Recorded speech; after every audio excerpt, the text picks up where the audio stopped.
جب آپس میں جڑتے ہیں تو وجود کامل بنتا ہے۔ فاطمہ تو بضعۃ منی، فاطمہ میرا ٹکڑا ہے۔ مجلس میری بچیاں بھی، میری بہنیں، خواتین مومنات بھی سن رہی ہیں نا۔ قرآن کہہ رہا ہے لقد کان لکم فی رسول اللہ اسوۃ حسنہ، رسول اللہ کی زندگی تمہارے لیے نمونہ عمل ہے۔ رسول اللہ کی زندگی تمہارے لیے نمونہ عمل ہے۔ تمہارے لیے سے مراد کیا؟ مرد ہیں، اس لیے کہ اول طہارت سے لے کے آخر دیات تک 52 ابواب فقہ ہیں۔ ہر فقہی کتاب کے اندر مردوں کے حکم علیحدہ ہیں، عورتوں کے حکم علیحدہ ہیں۔ نبی مکرم ساری امت کے لیے نمونہ عمل، توجہ ہے، سرکار ساری امت کے لیے نمونہ عمل، مگر سرکار مرد ہیں۔ توجہ ہے اب حضرات کی، نبی جو عمل انجام دے کر دکھائیں گے وہ مرد بھی ہیں۔ نبی جہاں نمونہ عمل ہے وہاں مرد ہیں۔ 85 مسئلے ہیں جو عورتیں ایسا نہیں کر سکتی جیسا نبی نے کر کے دکھایا ہے۔ تو کیسے نمونہ عمل کہ ایک جانب سرکار مرد ہیں، ایک جانب نمونہ عمل ہے؟ یہی تو سمجھایا تھا فاطمہ تو بضعۃ منی۔ بطول کو رسول کے ساتھ ملاؤ گے تو نمونہ عمل بنے گا۔ صلوات پڑھیں محمد و آل محمد۔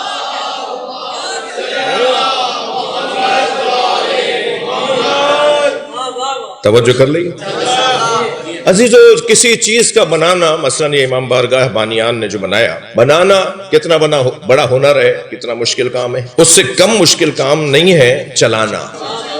کسی چیز کا بنا لینا ہنر ہے، مشکل ہے، مگر اس سے زیادہ بنے گا تو ایک ہی دفعہ میں نا، مگر چلے گا روزانہ۔ چلانے کے مسئلے روزانہ کے ہیں، بنانے کا مسئلہ تو ایک دفعہ کا تھا، مگر اس کو مینج کرنا، اس کا انتظام کرنا، اس کو سنبھالنا، اس کو رکھنا، یہ زیادہ بڑا مشکل کام ہے۔ فیکٹری لگانا آسان ہے، چلانا مشکل ہے۔ گاڑی خریدنا ہر ایک کے لیے شاید آسان ہو جائے، مگر اس کو چلانا مشکل ہے۔ ایسا ہی ہے نہیں؟ 1,24,000 نبی اور مولا علی سے لے کر صاحب العصر، اتنی بڑی محنتیں، اتنی بڑی زحمتیں، اتنی بڑی مشقتیں، ریاضتیں، نبی بار بار سوچتے تھے کہ یہ سب کچھ بچے گا کیسے؟ 1,24,000 نبیوں کی محنتیں بچیں گی کیسے؟ تمام ائمہ اہل بیت جو میرے بعد آنے والے ہیں، میرے 12 جانشین، ان کی محنتیں بچیں گی کیسے؟ سرکار بار بار سوچتے تھے، پروردگار عالم نے تسلی دی، وَلَسَوْفَ يُعْطِيكَ رَبُّكَ فَتَرْضَىٰ، بہت جلد تمہارا رب تمہیں اپنی ایک عطا کے ذریعے راضی کرے گا۔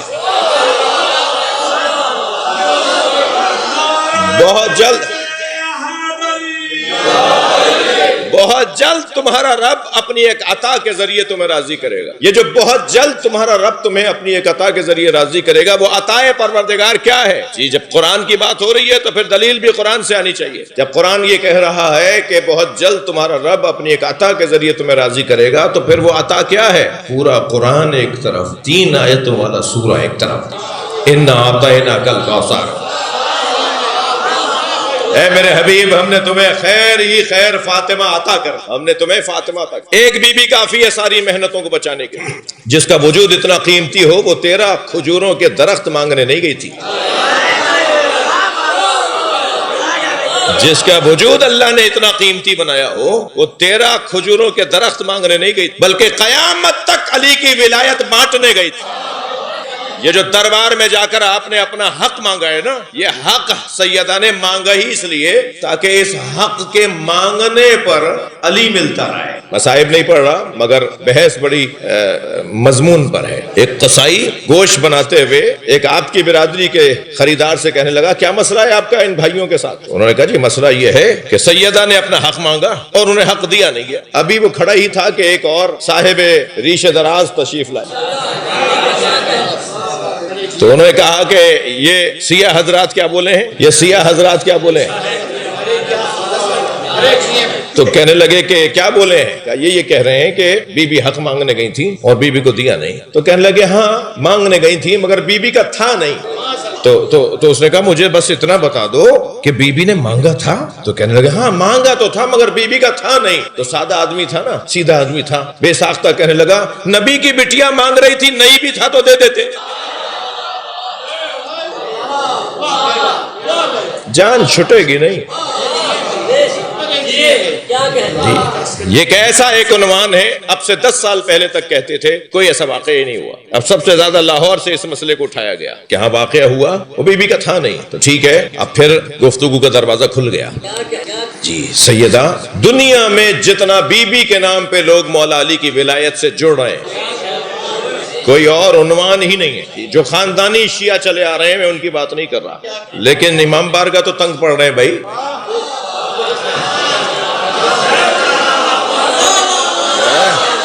یہ بڑے بڑے امام بارگاہ بنے تھے، اب چھوٹے پڑھ رہے ہیں. تو امام بارگاہ چھوٹے نہیں پڑھ رہے، علی والوں میں اضافہ ہو رہا ہے. یہ علی والوں میں اضافہ سیدہ کے نام پہ ہو رہا ہے. اب ساری دنیا میں مولا علی کو ماننے والے جو مسلسل بڑھتے چلے جا رہے ہیں وہ بے نام فاطمہ. سیدہ نے صرف دروازے کے قریب جا کے مولا کو نہیں بچایا، بلکہ قیامت تک علی کی ولایت کو تحفظ دیا ہے.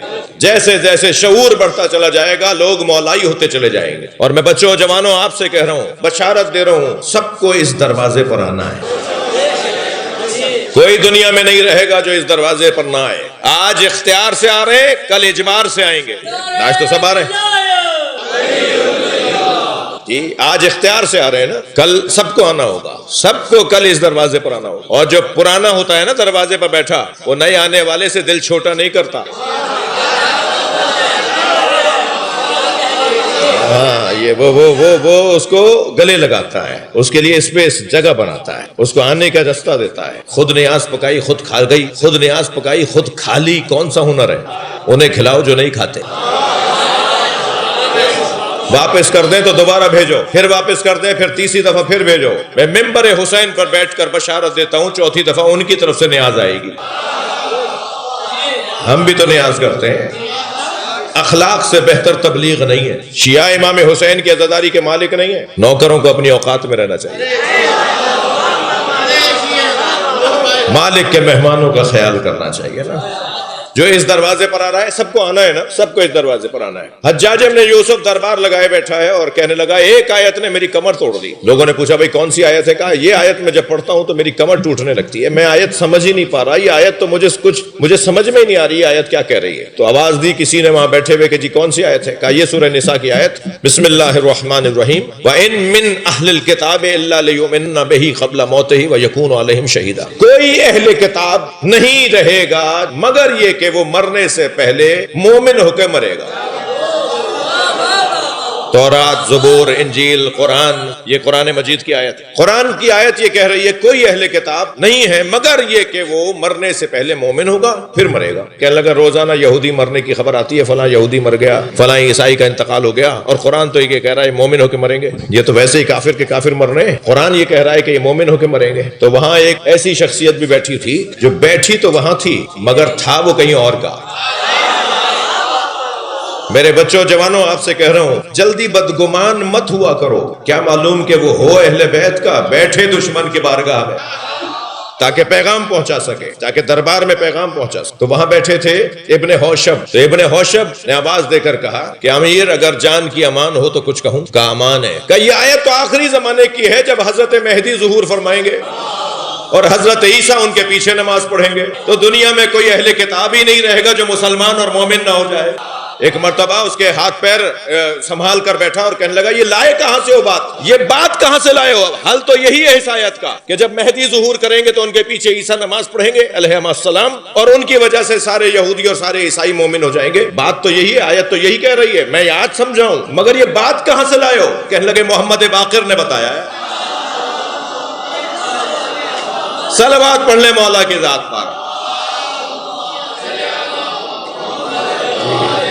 اور بلند صلوات اندر اور باہر والے.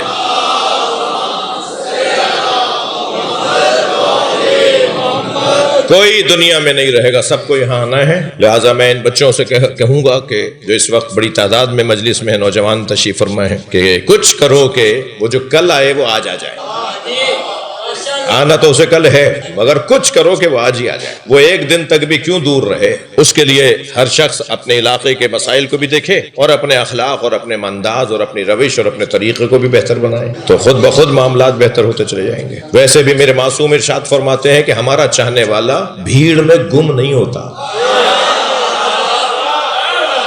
معاشرے میں ممتاز رہتا ہے، سماج میں وہ پہچانا جاتا ہے. پوری آبادی کہتی ہے امانت اس کے پاس رکھو، ولی اللہ پڑھتا ہے، خیانت نہیں کرتا.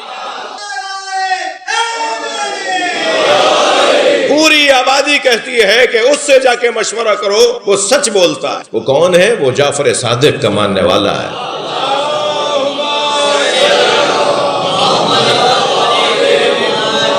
میں ایک جملہ کہہ رہا تھا، ایک بات کہہ رہا تھا کہ جو اس دروازے پر آ رہا ہے وہ بے نام سیدہ آ رہا ہے. سیدہ مولا علی کی ولایت سے لوگوں کو آشنا کر رہی ہیں. آج بھی 1400 سال گزرنے کے بعد سیدہ کی وجہ سے لوگ اس حلقے میں آ رہے ہیں، اس بارگاہ میں آ رہے ہیں. 80 سال تک، جی ہاں ایسا ہی ہے، بڑے بڑے مناظرے اسی موضوع پہ جیتے گئے. لہذا 80 سال تک مولا علی پر سب و شتم ہوا، برا بھلا کہا گیا ممبروں سے. حجاج ابن یوسف کی تو داستانی کچھ اور ہے، میں چاہ رہا تھا لیکن چھوڑ رہا ہوں. بنی امیہ کے حکمرانوں میں عمر ابن عبدالعزیز، میرے معصوم چھٹے امام جعفر صادق علیہ السلام،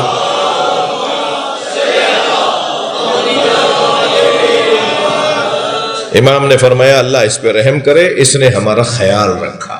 خیال کیا کیا اس نے اہل بیت کا؟ اس نے جب اس کی حکومت بن گئی اور مجلس میں بچے آئے ہوئے ہیں، اور بچوں کو ضرور لایا کریں اس لیے کہ ہمیں بھی کوئی لاتا تھا، اور یہ جو بچے ہیں نا، یہ جو بچپن میں ان کے دماغ میں چیز بیٹھ جاتی ہے وہ بڑھاپے تک رہتی ہے.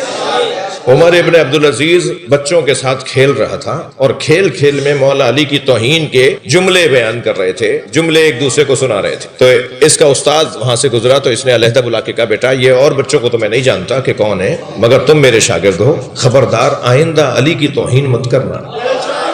اس لیے کہ علی وہ ہے کہ جو نبی کے بستر پہ نہ سوتا تو نبی کی جان بچانے والا کوئی نہیں تھا. علی وہ ہے جس نے خیبر خندق فتح کیا. علی وہ ہے جس میں احد کے میدان میں ڈٹا رہا. علی وہ ہے جو نبی کی بیٹی فاطمہ کا شوہر ہے. علی کے بچوں کو اللہ نے نبی کے بچہ بولا ہے. نبی کی اولاد اگر ہے تو وہ علی کی اولاد، نبی کی نسل چلی ہے تو وہ علی کی نسل ہے. اتنے فضائل پڑھنے کے بعد کا خبردار آئندہ علی کی توہین مت کرنا، یہ اس کے ذہن میں بیٹھ گیا. اور جب یہ حکمران بنا تو اس نے ایک یہودی کو بلا کے کچھ پڑھایا، سکھایا، اور کہا کل آ جانا دربار کے باہر آ کے شور مچانا، میں تمہیں اندر بلا لوں گا، پھر تم یہ باتیں ساری کرنا وہاں سب کے سامنے. دربار کے لیے کل دوسرے دن سارے علماء کو بلا لیا، صرف علماء کو بلا لیا. جس وقت میں اسے کہا تھا اسی وقت میں اس نے آ کر آوازیں لگائیں، شور ہونے لگا تو اس نے اپنے نوکر سے پوچھا یہ کون ہے جو باہر شور کر رہا ہے؟ کہا ایک یہودی ہے، وہ آپ سے ملنا چاہتا ہے، وہ کہتا ہے مجھے ابھی ملنا ہے، اور ہم اس سے کہہ رہے ہیں کہ اس وقت علماء کے ساتھ اجلاس چل رہا ہے تو اس وقت تو نہیں مل سکتے. تو کہا نہیں بلا لو اسے اندر. اب وہ آ کے کھڑا ہوا، کہا بھائی بتاؤ، اب سارے علماء بیٹھے ہوئے ہیں، طے شدہ ہے پہلے سے. وہ آ کے کھڑا ہوا، کہنے بتاؤ کیا بات ہے؟ کہا امیر اگر جان کی امان ہو تو کچھ کہوں. کہو. کہ میں آپ کی بیٹی سے شادی کرنا چاہتا ہوں. تو ایک مرتبہ تلواریں کھینچنا شروع ہو گئیں، لوگ کرسیوں سے کھڑے ہونا شروع ہو گئے. شرم نہیں آتی، خلیفۃ المسلمین کی بیٹی مانگ رہا ہے اور خود یہودی ہے. تو اس نے کہا کہ مجھے تو تعجب ہو رہا ہے کہ آپ لوگ میری اس بات کے اوپر ناراض کیوں ہو رہے ہیں؟ میں یہودی ہو کر تمہارے خلیفہ کی بیٹی مانگوں تو تمہیں برا لگے؟ اور نبی کی ایک ہی بیٹی تھی، وہ نبی نے اسے دے دی جس پہ تم سب لعنت کرتے ہو.